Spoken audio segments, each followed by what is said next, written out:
Hello and welcome to India Business Hour. I'm Shireen Bhan. The headlines that we're tracking for you this evening. India's retail majors betting on a recovery in the rural economy. In a rare interview, D-Mart's Neville Narona says Tier 2 cities and beyond provide a multi-decadal opportunity. Berger Paints and Colgate are seeing early signs of green shoots in rural India. A last-hour recovery lifts Dalal Street. The sensex and the nifty gain 1%, hitting the highest level in 2 weeks. The market regulator eases KYC rules for mutual funds. Investors with KYC on hold status can be validated by asset management companies by using the registered email or mobile number to redeem funds. M&M beats estimates in Q4. Automobile segment delivers 20% revenue growth, but tractors remain under pressure as revenue declines 13%. The company approves 12,000 crore rupee investment into electric vehicles over the next 3 years. 2 weeks after the resignation of Ola Cabs CEO Hemant Bakshi, the CFO Kartik Gupta also steps down. The exits come amidst a restructuring exercise at the company that could affect 10% of its workforce. Homegrown SaaS company Zoho, planning to foray into semiconductor manufacturing, seeks incentives from the government to set up a plant in Tamil Nadu with an outlay of up to $700 million. Vedanta's dividend spree continues. Anil Agarwal's company announces the first interim dividend of 11 rupees per share for FY25, which amounts to more than 4,000 crore rupees. Total dividends declared since FY23 stand at more than 52,000 crore rupees, with the promoters of Vedanta getting 66% of the proceeds. Google CEO Sundar Pichai says he's cautiously optimistic about combating deepfakes in India when asked about the proliferation of fake videos of politicians and actors going viral on the internet. Pichai says society is at a stage where it is easier to adjudicate what is real and what is not. Despite differences with the US, Israel's Prime Minister Netanyahu stays firm on a ground offensive in Rafah. In an exclusive interview with CNBC, says Israel will continue. Meanwhile, the Israeli military says 5 soldiers were killed and 7 injured in a friendly fire incident in northern Gaza. On a state visit to Beijing, Russia's Vladimir Putin says bilateral relationship with China is one of the main stabilising force for the world. Xi Jinping says both nations are deepening their ties as good friends, good neighbours and good partners. The Supreme Court curtails the arrest powers of the Enforcement Directorate. The probe agency cannot arrest an accused in a money laundering case after the special court takes cognizance of the complaint. The ED will need permission from the special court to take an accused into custody. Indian football icon and the captain of the national team, Sunil Chhetri, announces his retirement. He will bid farewell after the World Cup qualifier against Kuwait on the 6th of June, ending a stellar career that spanned nearly 2 decades.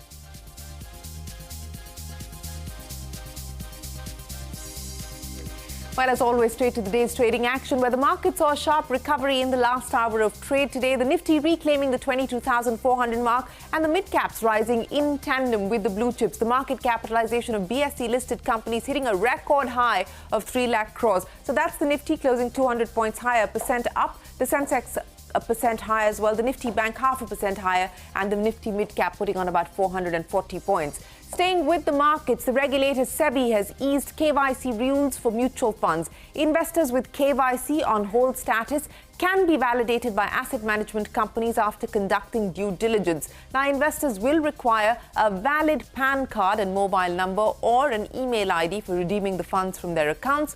Further, SEBI has extended the timeline to validate the KYC status for non-resident Indians to the 31st of March 2025. So certainly relief coming in there. In earnings, M&M beating estimates in Q4. The auto business driving growth even as the tractor sales remained a cause of concern. M&M has also approved investments worth 12,000 crore rupees into electric vehicles over the next 3 years. Sonia standing by now to take us through the fourth quarter numbers for M&M and where they leave things. Sonia. Well, thanks a lot for that. So the numbers were above what the street was estimating. However, if you look at the breakup, right, there is a clear distinction between the auto and the tractor space. So the revenues and margins overall were above expectations, but the auto segment, despite being very strong, was offset by the weaker tractor segment this time around. In fact, what stood out for me is that the company has lost market share in the tractor segment because of the weakness that they've seen. So Q4 tractor market share came in at 39.4%, which is down 130 basis points year on year.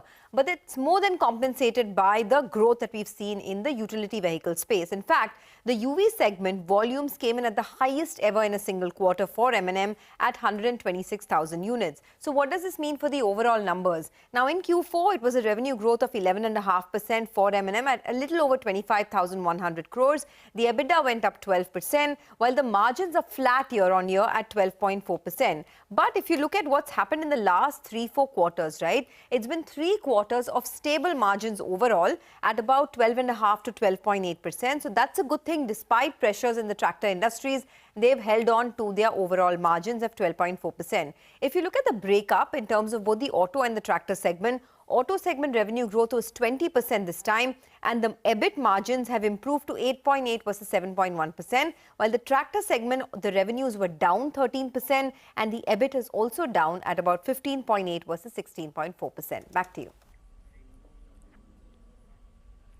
All right, Sonia, many thanks for joining us and staying with earnings. Natural gas giant GAIL reporting a weak set of numbers in the fourth quarter, missing street estimates on all fronts, largely led by lower revenue as well as a weak performance in the gas marketing segment. On a sequential basis, revenue down 5.6%, profit after tax dropped 23.4%.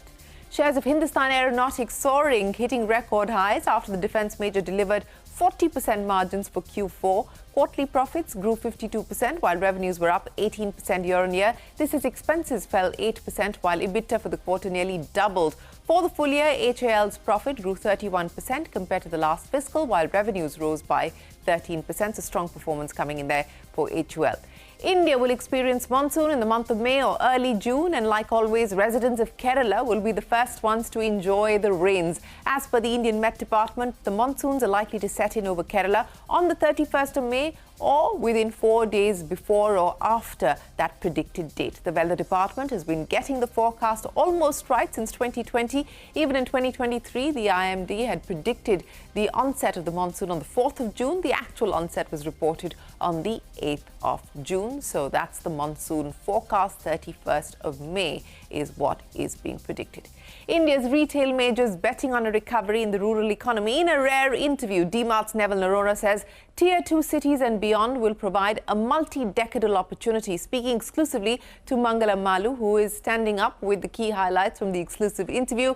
Mangalam, very rare conversation. Take us through what D-Mart believes is the growth opportunity.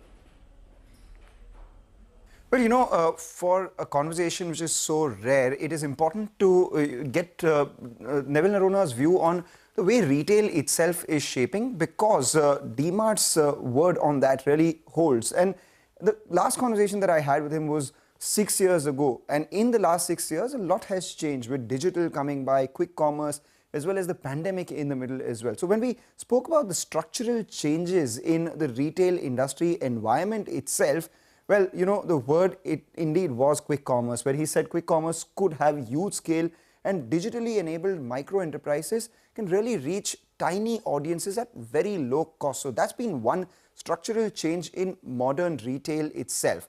Over the last couple of years, we've also seen the mix of D-Mart deteriorate away from apparel. So the obvious question was, is it because of the new value retailers that have come to the market, you know, the kinds of Zudio, etc.? Well, he said the impact of value retailers has been specific to a certain category, such as apparel itself, and that explains the sort of impact that, you know, guys like Zudio or others would have had on D-Mart's own apparel sales itself.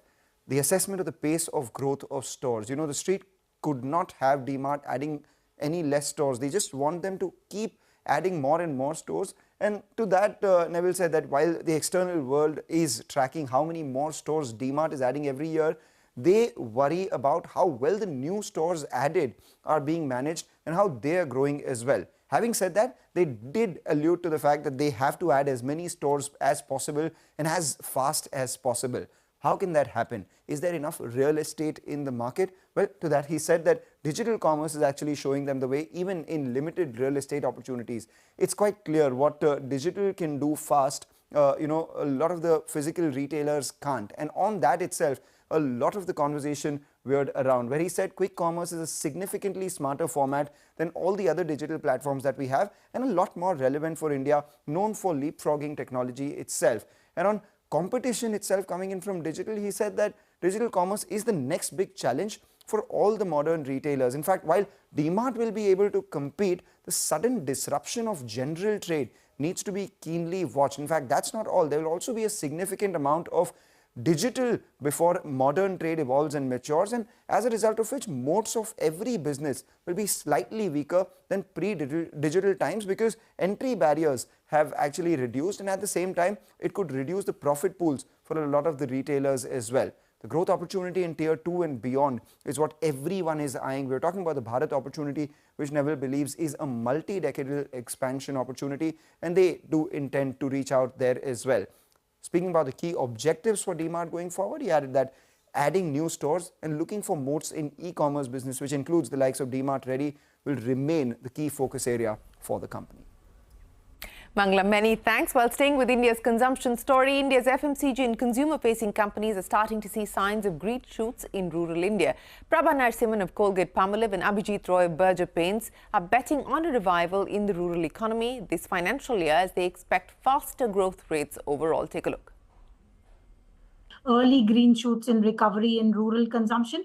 We're now seeing more of that as we go into this quarter, and our rural growths have actually been about 200 basis points ahead of our urban growths for the first time, ahead of urban growths in the last little while. So that's really heartening to see and augurs well, I think, for the remaining quarters. There has been an improvement in the demand in the rural areas, in entire 3, 4 and upcountry towns. As we see it today, this demand is likely to continue. So in the first half, I think we should see sustainable volume growth happening. As we have seen in the fourth quarter, and even for the whole year, we are a double-digit volume growth. And that is likely to continue, going forward as well. Logically speaking, there will be a 2 to 3% differential between the volume and the value growth at the end of the year. That's where it will be, and profit growth will still be reasonably good.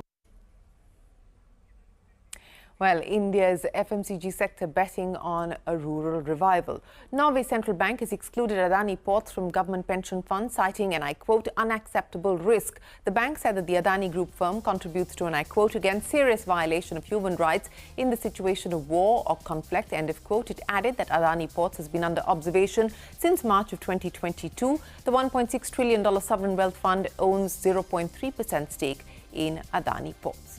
The dividend spree from Vedanta continues. Anil Agarwal's company has declared its first interim dividend of 11 rupees a share for FY25, which amounts to over 4,000 crore rupees. Vedanta declared a dividend worth over 37,000 crores in FY23 and nearly 11,000 crores in FY24. All in all, Vedanta's total dividends since FY23 amount to more than 52,700 crore rupees. The promoters own 66.4% stake in the company, which means their share of the dividend stands at more than 35,000 crores. On to the pharma space, the Central Drug Standard Control Organization, the CDSCO, has formed a subcommittee to look into guidelines that cover over-the-counter drugs. Now, over-the-counter medicines are the ones that can be purchased without a doctor's prescription. The panel will review the laws currently governing the classification of OTC drugs and submit a report within 3 weeks. Ola Cabs' Chief Financial Officer Karthik Gupta has stepped down 7 months after taking charge. Gupta's resignation comes 2 weeks after the company's CEO, Hemant Bakshi, quit. Now, all of this comes at a time when Ola is undertaking a restructuring exercise that could reduce its workforce by 10%. Ritu joins us now with details on the shake-up at Ola Cabs. Ritu, many thanks for joining us. Hemant Bakshi and now the CFO. What's going on? Well, we continue to see exits at the Ola Group. Most recently, Karthik Gupta, the Chief Financial Officer of ANI Technologies, which is the parent company of Ola Cabs, stepping down from his position barely 7 months after he took charge.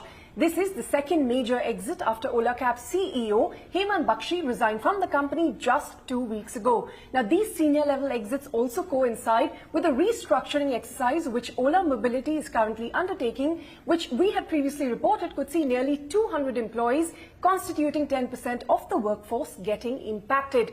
The restructuring itself is coming ahead of a speculated IPO filing by Ola Mobility, something CNBC TV18 has not independently confirmed. We do know, however, that its sister company Ola Electric did file a DRHP for a public offering in December last year and is still awaiting SEBI's nod. Now, an Ola spokesperson confirmed the CFO exit, saying that it was part of a restructuring exercise which is aimed at strengthening the cost structure, focusing on growth and increasing the company's bottom line. Now, how the CFO's exit helps with these objectives, of course, that is unclear. Ola Group has faced multiple senior level exits in the past as well. If you recall, between 2020 and 2022 alone, there were more than 30 senior level exits as per various reports. And this is coming at a time when Ola Mobility has yet to post a full year of profit. But the company in its statement said that Ola generated revenues of 1,987 crores in FY23 and reported a positive EBITDA of 250 crores in the same period and achieved profit before tax of 171 crores. Ritu, many thanks. Google CEO Sundar Pichai is cautiously optimistic about combating deepfakes in India. When asked about the proliferation of fake videos of politicians and actors going viral on the internet, this was in response to a question from CNBC TV18's Ashpit Kumar at the Google Developer Conference in San Francisco. Pichai said society is at a stage where it is easier today to adjudicate between what is real and what is not. Homegrown software company Zoho is looking to enter the semiconductor space and is seeking incentives from the government. Sources say Zoho is planning to set up a factory in Tamil Nadu with an outlay of up to $700 million. Rachna standing by with more. So Zoho looking at semiconductors. Rachna, what's the plan? Sources have told CNBC TV18 that homegrown SaaS company Zoho is planning to foray into commercial semiconductor manufacturing and is seeking incentives from the government. According to sources, Zoho has proposed a semiconductor manufacturing unit to be set up in its headquarters state of Tamil Nadu with an initial investment outlay of $500 to $700 million. The company is also said to be looking for a partner for this project. However, the company has declined to comment on this for now. This was first reported by Reuters on Thursday afternoon. Now, what we're also understanding is that this proposal for the manufacturing facility has already been submitted to the Union Ministry and is currently under review. Meanwhile, country's first semiconductor facility will be set up by Tata Electronics in Dholera in Gujarat. This will be in partnership with Taiwan-based Power Chip Semiconductor Manufacturing Corporation, the PSMC, which also happens to be world's 7th largest semiconductor foundry as of 2020. The two companies will also be setting up a packaging facility in Assam. Apart from this, CG Power will also set up an ATMP unit for specialized chips in Sanand, which also happens to be in Gujarat. Rachna, many thanks. In international news, 5 Israeli soldiers have been killed and 7 others injured in what the Israeli army describes, and I quote, as friendly fire. Israel continues to bomb large parts of northern Gaza. It stepped up its operations in the city of Rafah despite disagreements with the US. Speaking exclusively to CNBC, Israel's Prime Minister Benjamin Netanyahu admitted to differences with President Biden. He, though, remains optimistic about overcoming the same. I've known him for much more than these days. I've known him for over 40 years. And, you know, it's been a friendship that is often laced with disagreements. President Biden said it openly, and I say it openly. But it hasn't blocked the friendship. But at the end, you know, I'm the Prime Minister of Israel. I have to take care of the one and only Jewish state. And I hope to do it as far as we can with agreements, but sometimes we just have to do, even when there is disagreements, we have to do what we have to do to assure the survival of the state of Israel. In fact, all the disagreements we had over the years, including now in the Gaza war, this is not our first disagreement, but ultimately we overcame it. I'm sure we will this time too. Benjamin Netanyahu. Now, on a state visit to Beijing, Russia's Vladimir Putin has said that bilateral ties with China is the main stabilising force for the world. In a joint press conference, Putin expressed appreciation for China's initiative in resolving the crisis in Ukraine. Putin also said that there's been a strong momentum in trade flows. Meanwhile, President Xi Jinping said both nations are deepening their ties as good friends, good neighbours and good partners. Slovakia's Prime Minister Robert Fico is in stable but serious condition after being shot several times in an assassination attempt. The hospital director said he's currently in an intensive care unit after 5 hours of surgery. The Slovak Prime Minister was shot 5 times from close range while he was leaving from a government meeting. Slovak media reporting that the 71-year-old shooter, who was a former security guard, is now in custody. Back home, Vineet Nair, one of the doyens of the Indian tech industry, best known for serving as the vice chairman of Tech Mahindra, died today. He was 85. Nair played a crucial role in Tech Mahindra's growth, its transformation, and of course the revival of Satyam Computer Services. Jet Airways founder Naresh Goyal's wife Anita Goyal died at a Mumbai hospital where she was being treated for cancer. Naresh Goyal, who's also been diagnosed with cancer, was recently granted interim bail to be with his wife. Accused of money laundering, Goyal was arrested on the 21st of September last year, while Anita Goyal was arrested in November, but she was granted bail on the same day due to medical conditions. Up next on India Business Hour, an exclusive interview with Congress leader Sachin Pilot, who says India should target 9 to 10% growth and not 6 to 7%. Stay tuned. Catch all of CNBC TV 18's news and updates on Facebook, X, Threads, Instagram and JioCinema.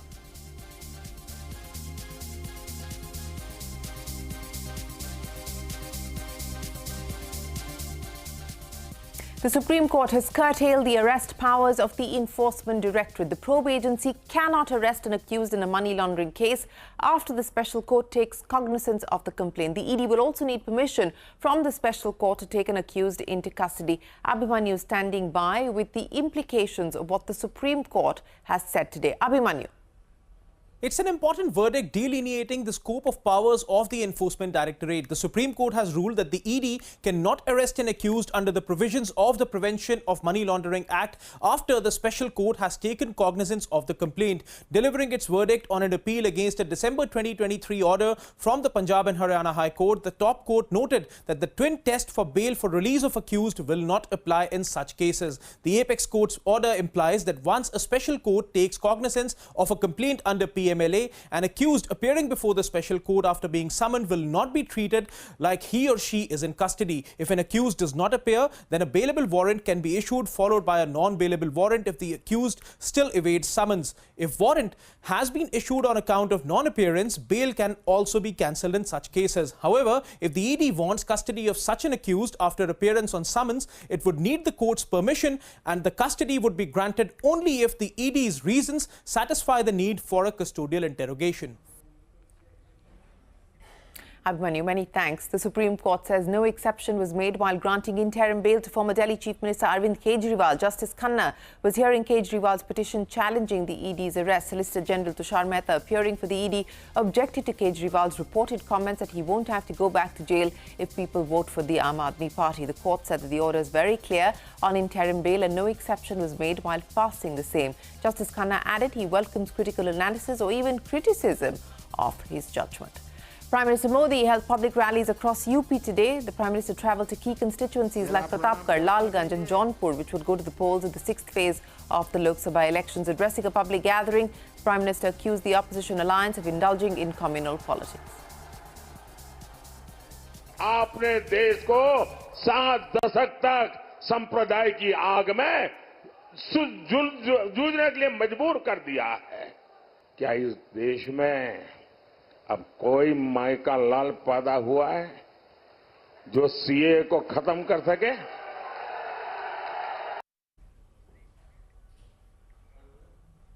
Congress leader Sachin Pilot says India should target 9 to 10% GDP growth and not 6 to 7%. Speaking to Parikshit Luthra, Pilot added that the opposition alliance will not tinker with the fundamentals of the economic framework if voted to power. Pilot is confident of the India bloc securing a victory in the Lok Sabha polls. Take a look. What worries me is that when we lost power in 2014, the national debt was about 50 lakh crores. Today, it's 250 lakh crores. It's increased 5 times in 10 years. That's again a worrisome situation. Of course, the fundamentals have to be key to our economy. There is no question of, tinkering with those. There is no view on that at all. But in fact, I think the trajectory of the economy should be that our potential should be a 9-10% growth, not 6 to 7 that we've been able to achieve. So markets, I think, are very mature in this country, and they take into consideration all the possible political outcomes. But the Congress governments or the UPA governments have always fostered growth, equitable growth. Sachin Pilot, 6 constituencies in Mumbai go to the polls next week in what will be the 5th phase of the Lok Sabha elections. Former Chief Minister Maharashtra Uddhav Thackeray accusing the BJP government in the state of looting Mumbai. Speaking exclusively to News 18, Thackeray questioned the need for a bullet train from Ahmedabad to Mumbai. Take a look. Modi ji का स्वागत करता हूं कि जब भी आवश्यकता थी, मुंबई पर जब भी संकट आया था या आता है तो मोदी जी कभी नहीं आए, लेकिन जब उनको ज़रूरत पड़ती है तो मोदी जी आते हैं। ठीक है, अब 4 जून के बाद वो तो रिटायर हो जाएंगे जी। मुंबई देखनी है, देख लो। मुंबई में अच्छे लोग रहते हैं और हमेशा मुझे तो अभिमान है कि पूरे देश में सबसे ज़्यादा टैक्स देने वाली मुंबई है। तो वो मुंबई कैसी है जिसको आप लूट रहे हो, वो मुंबई कैसी है देख लो आप। Uddhav Thackeray. And before we wrap, Indian football icon and the captain of the national team, Sunil Chhetri, bidding farewell to international football. He will retire after the World Cup qualifier against Kuwait on the 6th of June after a career spanning nearly 2 decades. Chhetri held the distinction of being the 3rd highest scorer of international goals among active football players after Lionel Messi and Cristiano Ronaldo.